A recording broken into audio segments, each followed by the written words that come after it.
friends, welcome back to Mimi's Mixed Bag. Thank you for stopping by. I'm off today and thought it would be a great opportunity for me to put together a few little pumpkin themed decor ideas for you. These ideas are simple, they're perfect for a craft night, and some of the supplies you may already have. I consider these oldie but goodie projects, and you know, sometimes good ideas just get forgotten. So I'm going to take you to my craft table and show you what supplies you need.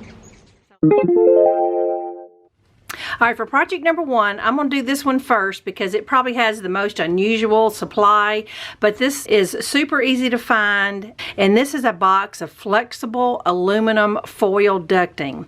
I actually thrifted this box for $2.99, and this box can be found at Walmart for about $9. In other words, it is just a dryer vent hose is all it is, and it's made out of aluminum, and it's 4 inches by 8 foot long, but honestly when I stretch it out it's more like 6 foot. Out of this aluminum hose you can get 3 nice sized pumpkins. That's why this is a great craft night idea, because 3 people can get a pumpkin off of the one hose. For about $3 and a little of embellishment, you can have a really cute pumpkin.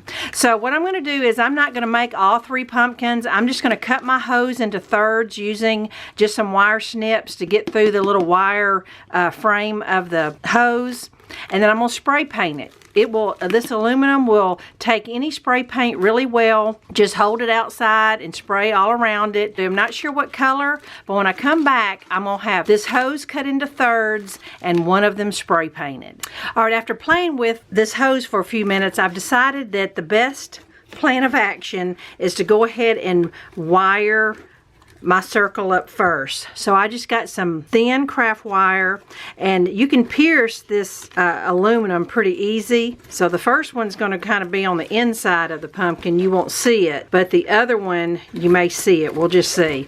But I've got it just like a horseshoe, and then I'm going to bring this around. So I'm going to put one up here towards the top. I'm just piercing it, and I'm going to stick it inside the hose so you can't see. And now here underneath, we're just closing this gap up. Now you might have to put another piece right here. You could still add another piece of wire there. What I'm probably going to do, just put an extra long leaf going down the side, and you'll never see, you know, the connected part. I've got my hose put together now, and it definitely is taking on a pumpkin shape. So I'm going to spray paint it, and I'll be back. All right, plan B. I don't have any spray paint that I want, so I'm just going to try just some apple barrel paint and a paintbrush. This is ivory, and give this aluminum pumpkin a couple coats. You know, I use the acrylic paint. It does work, but if you were doing a craft night, I would suggest spray paint, and it just gets in the cracks and crevices and will dry a whole lot quicker. Now, I cut this 24 inches. You know, my closure could have been a lot more neater. I can definitely cover this up. I just cut it a couple inches too short. So I think on the safe side, I would do 2 pumpkins out of a dryer hose vent versus 3. Cheap as it is, you can cut off a little of the hose if it's too much. All right, so now all I need to do now is create a stem for the center of my pumpkin. You could go out in your yard and get a piece of wood. You could get a wine cork. You could even take some aluminum foil and just fold it and just make some kind of stem. I've seen them done this way.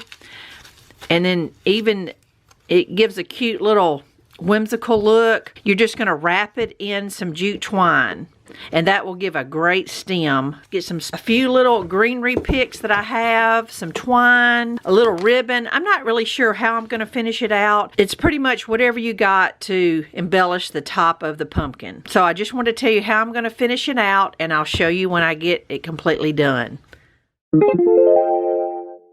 All right, project number 2 is going to be a reverse canvas. Now this is just an old canvas that I thrifted that is no good any longer, and it's an 8 by 10. And then I'm going to decoupage on the canvas a Dollar Tree napkin. Now let me show you, these are 2 different types of Dollar Tree napkin. When I unfold this one, the whole napkin is printed. That's usually a sign of a better napkin when the print goes across the whole napkin like that. So I've actually got 2 great decoupage pieces I can use. Here's the other one.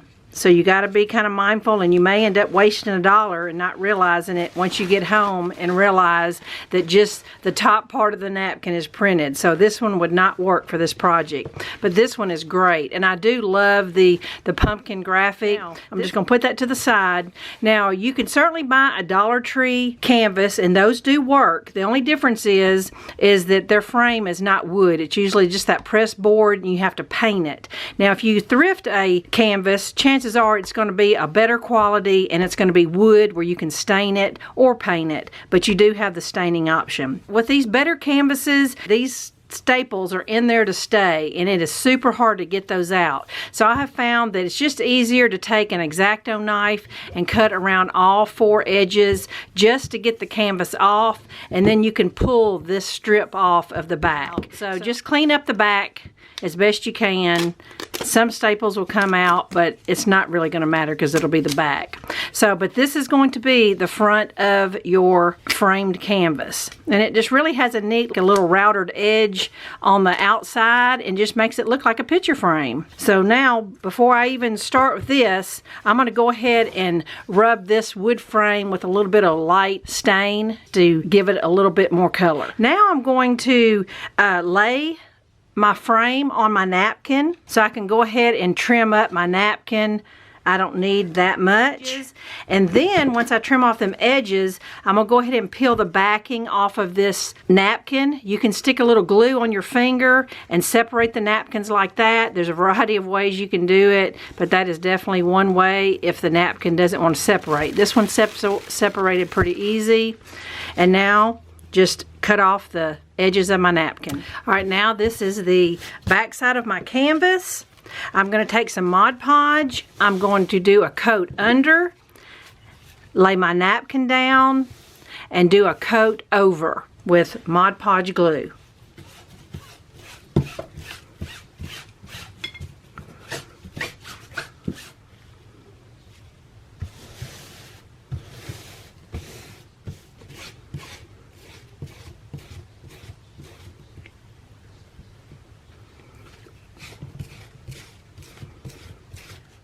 Alright friends, I am back. It's been a couple days. Honestly, it's so hard to get these videos done and try to work every other day.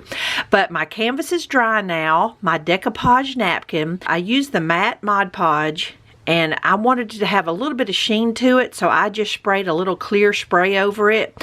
But I love the texture it gives. Alright, so now I'm just going to take my frame, lay it over it. I'm going to trim it up, and then you can either hot glue or staple your canvas to your frame, and you're pretty much done. I want to finish this out. That will be project number 2 completed. All right, project number 3, I'm going to make some sweater pumpkins. These have been around for years. I love the texture because it's sweater fabric, and I just happen to have this leopard sweater I had put in my Goodwill box. This is an adorable sweater from Target from about 5 years ago, but I ended up finding one almost just like it here recently that's V-neck, and I prefer V-neck sweaters, so that's the reason why I put this in my Goodwill box. All right, so what I'm going to do is try to get 6 pumpkins out of this. You can use the whole front piece for one, the whole back piece for one, and then the sleeves you should be able to cut right at the seam and get a medium-sized pumpkin and a small pumpkin. So I'm going to go ahead and cut up my sweater, and I'm just going to put together a small, medium, and large pumpkin and just show you that I'll have enough to do another identical set. Okay, let me just show you. As far as the sleeve is concerned, I cut it off right where that seam was connected to the front of the sweater, and then I just cut the sleeve in half. And if your sweater has a cuff on it, you might want to cut that off. What we're creating is just 2 little tubes. Now this upper shoulder part, when you open it up, you're going to have this rounded part on your sweater. It's gonna look just like this if you cut it on the seam. You're gonna try to make it as even tube as you can. It's not gonna be perfect, but it's not gonna show. So cut that shoulder area off. So you basically just have 2 sweater tubes like that. Just a smaller one and then a medium one. Like I said, this shoulder one's not gonna be perfect, but it doesn't have to be. And then as far as the front of the sweater, just kind of square it off best you can. Cut the waistband off if you need to. And just so that people aren't confused, when I mean square it up, I meant just, you're going to need just a rectangle or square shape size. And what I end up with, because my sweater was extra large, I have about a 15 by 15 inch square. Now, of course, the smaller the sweater, the smaller the square. So you may end up having just a 12-inch square, maybe in a 10-inch square if you use a child sweater. I'm going to take my hot glue gun and make this square into a tube. You see my jaggedy cutting. It doesn't matter. I have to be a crafter. I have some of the worst scissors. But anyway, I'm just going to lay one edge over the other edge, hot glue it, and I'm going to create myself a sweater tube.